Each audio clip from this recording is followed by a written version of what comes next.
না রাতের সন্তানকে কি করে স্বপ্ন দেখছেন 8 তারিখের রজনীতে তখন দেখলেন চিন্তা করলেন স্বপ্নে দেখলাম তো যা এটা মানে আমার পক্ষ থেকে আল্লাহর পক্ষ থেকে আমার ইশারা উৎসর্গ করার জন্য উনি প্রায় 100 উট কুরবানি করে দিলেন 9 তারিখের রাতে আবার ওই স্বপ্ন আবার কিন্তু কারো কাছে কিছু বলেন না আবার উট কুরবানি করলেন 10 তারিখের রজনীতে আবার ওই স্বপ্ন এবার পয়গম্বর ইব্রাহিম আলাইহিস সালাম পূজার বাকি নেই যেহেতু পরপর 3 দিনে একই স্বপ্ন আবার আমি উট কুরবানি দিলাম 2 দিন 2 দিয়ে বলেছি এখন যেহেতু স্বপ্ন আবার দেখলাম তাহলে আমরা এই উট কুরবানি দিলাম এটা মনে এখন শুরু হয় নাই তো আসলে আল্লাহ যেটা স্বপ্নে দেখাইছেন আমরা ওইটাকেই বাস্তবায়ন করতে হবে এই ভাই না স্বপ্নটা কোন দিন দেখছেন এবার কোন দিনে লাস্টে 10 তারিখ এই পয়গম্বর ইব্রাহিম আলাইহিস সালাম এর 10 তারিখে সকালে সন্তানকে সুন্দর করে একেবারে সাজায় রাখে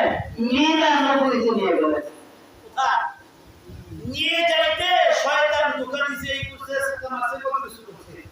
আমার কাছে কাজগুলা এত পছন্দ হয়েছে এই কাজগুলা কিয়ামত পর্যন্ত হাজিদের জন্য এই কাজগুলা করা কোনটা ওয়াজিব কোনটা ফরজ করে দিয়েছে নিয়ে গেলেন মিনাতে যাওয়ার পর থেকে ছেলে বাবা অবস্থা বাকি এবার ছেলের কাছে বাবা বলেন আল্লাহ কোরআন শরীফে তাদের ঘটনাটা পরিষ্কার করে এত সুন্দরভাবে বর্ণনা করেছেন বাবা বলেন ফালাম্মা বালাগা মা'আহুস সা'য়া ক্বালা ইয়া বুনাইয়া ইন্নী আরা ফিল মানাম আন্নী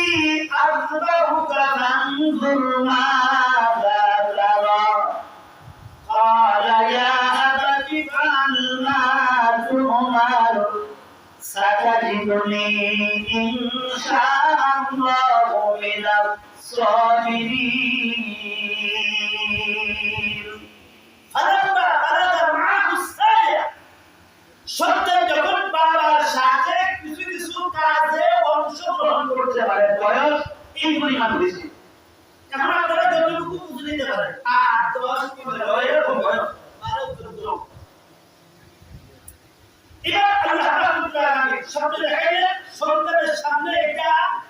ব্যক্ত করলেন পয়গম্বর ইব্রাহিম قال يا بني إني أرى في المنام أني أذبحك হে আমার ছেলে ইসমাইল আমি তো স্বপ্নে তীব্র জমিতে এই ঘটনা দেখতেছি এখন তোমার কি রায় এই ব্যাপারে তোমার পরামর্শ কি তোমার মনের ইচ্ছাটা কি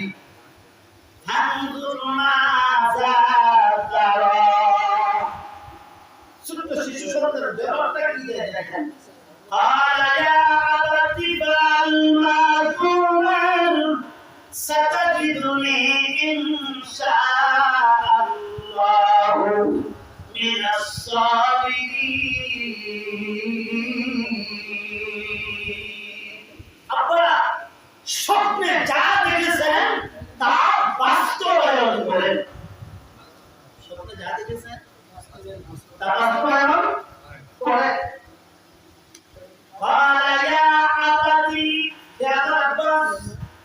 হে পিতা ইফআল মা তুমার বাস্তবায়ন করেন আপনি এটা বাস্তবায়ন করেন যা আপনাকে নির্দেশ করা হয়েছে সাতাদিদুনি ইনশাআল্লাহু মিনাস সাবিরিন আপনার এই কাজটাকে বাস্তবায়ন করতে আমাকে ধৈর্যশীলদের মধ্যে পাইবেন আপনার এই কাজটা বাস্তবায়ন করতে আপনার কোনো টেনশন করতে হবে না কোনো ব্যাগ পেতে হবে না আপনার কোনো চিন্তা করতে হবে না কোনো ধরনের আপনার অসুবিধা হবে না আমি সার্বিক সহযোগিতা নিয়োজিত থাকবো যখন এই কথা হয়ে গেল ছেলের রায় কি ভাইজাদের বোকা না আল্লাহর হুকুমটা বাস্তবায়ন করবে আল্লাহু আকবার যখন এই অবস্থাটা হইল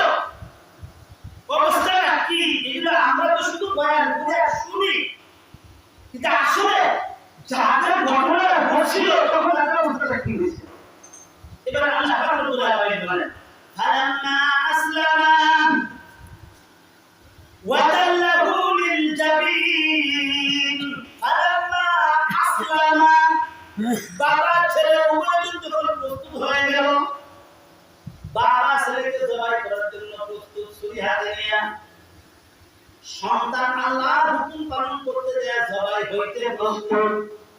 একজন জবাই করতে প্রস্তুত, আরেকজন জবাই হইতে প্রস্তুত। আল্লাহর বিধানের সামনে কি পরিমাণ মাথা নত করেছে, আল্লাহর বিধানের সামনে কি পরিমাণ মাথা নত করেছে। এখান থেকে সূক্ষ্ম একটা বিষয় মুফাসসিরিনে কেরাম তাফসীরে লিখছেন, ওই পিতা সন্তান সুসন্তান হলো ওই ব্যক্তি, ওই সন্তান যে সন্তান পয়গম্বর ইসমাঈলের গুণটা অর্জন করতে পারে। পয়গম্বর ইসমাঈল সে আল্লাহর হুকুমের সামনে মাথা নত করে দিয়েছে, জবাই হয়ে যাবে, উৎসর্গ হয়ে যাবে, জীবন দিয়ে দিবে। আল্লাহর হুকুমের সামনে সে মাথা নত করে দিয়েছে। তো পৃথিবীতে যেই বাবা যেই মার সন্তান আল্লাহর হুকুমের সামনে এরকম কিয়ামত পর্যন্ত মাথা নত করে যায়, এই সন্তান সুসন্তান হিসেবে আল্লাহর আদালতে বিবেচিত হবে। কোথায় উৎসর্গ জবাই হবে? আমাদের সন্তান নামাজ পড়তে গেলে এর অবস্থা খারাপ। চিন্তা করুন, এখানে মুফাসসিরিনে কেরাম লিখছেন, ওই বাবার সন্তান হলো সুসন্তান যেই সন্তান আল্লাহর হুকুমের সামনে মাথা নত, আল্লাহর হুকুমের সামনে মাথা নত প্রস্তুত। আল্লাহর হুকুমটা আমি মেনে নিতে প্রস্তুত আছি। এই ধরনের গুণী কোন সন্তান যদি হয়, এই ধরনের গুণে এই সন্তানটা আল্লাহর আদালতে আল্লাহর বিবেচনায় সুসন্তান, সুসন্তান।